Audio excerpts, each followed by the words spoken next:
Notes for my January 2026 reading of The Kite Runner by Khaled Hosseini. Something like that.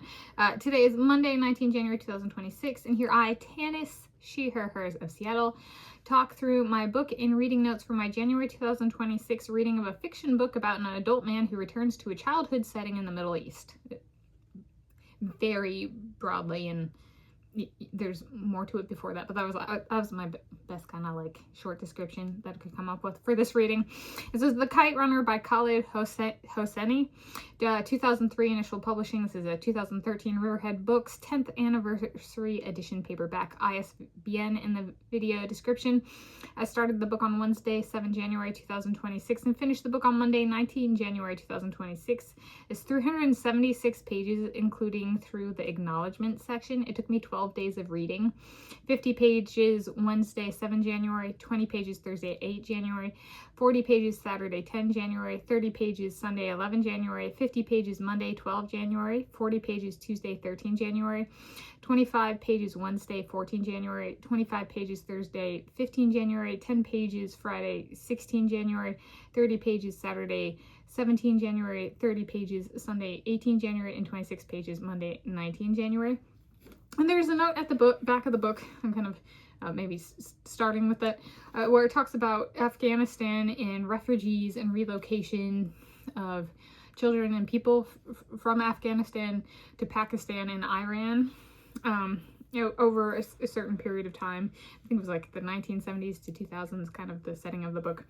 And so there's these two friends, Amir and Hassan, who they grow up, and Amir is kind of the son of a wealthy guy, and the father of Amir has a friend who is a servant, and the servant has a son named Hassan, and the main character and their friends, the two kids, and they're friends in one is the Hassan, the son of the servant, is runs the kite for the main character, who does kite fighting.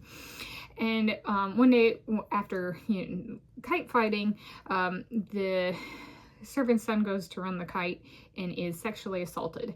And the son of the wealthy guy witnesses the son of the servant getting sexually assaulted in an alleyway, but doesn't say anything. And so, and then he kind of starts to push the servant boy away because, he's kind of entitled and prissy and stuff like that, as a character. And eventually he grows up and leaves the Middle East and moves to California, the San Francisco Bay Area, in East Bay Area kind of thing, which I've lived there. I lived there for over 4.00 consecutive years, but this is a fiction book. Okay. Anyway, and then he decides to go back to Afghanistan and see if he can find this boy, because you can kind of think of the fuel of this is this unspoken thing that like he did witness but he didn't ever talk about. So it goes back to find the guy, and the guy it turns out had a kid, but then did the guy die, and were they related, and that kind of thing. And it turns, is there this big shocker that it turns out they were like with half brothers, and then there's like a son, but then did the guy die, or is he still alive, and maybe he wants to adopt the son of this servant boy, because he and his wife couldn't have children, and so they so it's kind of a that's kind of the story. And then how would they bring him back to America, and that kind of stuff. And it goes through kind of like emotions and working through kind of sexual assault. And it's a good one. I've read this before. This isn't my first time reading it. I've read it the decade it came out, the 2000s decade. So it's good. I finished it back then, and I finished it now. I think I thought I hadn't finished it, and I was like, no, I do remember pushing through and finishing it back kind of in the 2000s decade. And so that's kind of the story. I give it a 4 out of 5 stars. I think the main character can be a bit entitled and privileged, so it can kind of which the author does balance out with other characters in the book.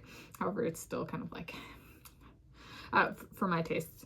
And it's a really good book in terms of trauma, dealing with trauma, and how it can, he goes back to Afghanistan 26 years later. And I was thinking about my own life, and I'm approximately 32 years of age, and approximately 25 years later, later, 25 years ago. My dad, I was like, it's kind of similar but not the same. My dad, in the sexual abuse realm, my dad, in front of my mom, so with my mom as a spectator, slapped my ass, and my mom liked it and smiled. And he kind of refuses to this day to talk about that. And I remember there was a flare-up at the time where I'm like, I am not a Leonhardi. I renounce this name. Right? It's not okay for my parents to like sexually abuse me. And then like even just deny the existence and refuse to take a responsibility for what they did. And it's 25 years later approximately, and they still haven't spoken about it. So like if you want to know if like stuff like this happens, or that's right, what I experienced was a much more dialed down compared to like what happened to the guy in the alleyway in this book. But yeah, there are people in this world who refuse to take responsibility for what they do and kind of deny the existence of how they've hurt other people. And so in that sense, it's like, yeah, it's sobering, but it's true that things go unspoken for, 25 plus years. So those are my notes for my January 2026 reading of The Kite Runner by Khaled Hosseini.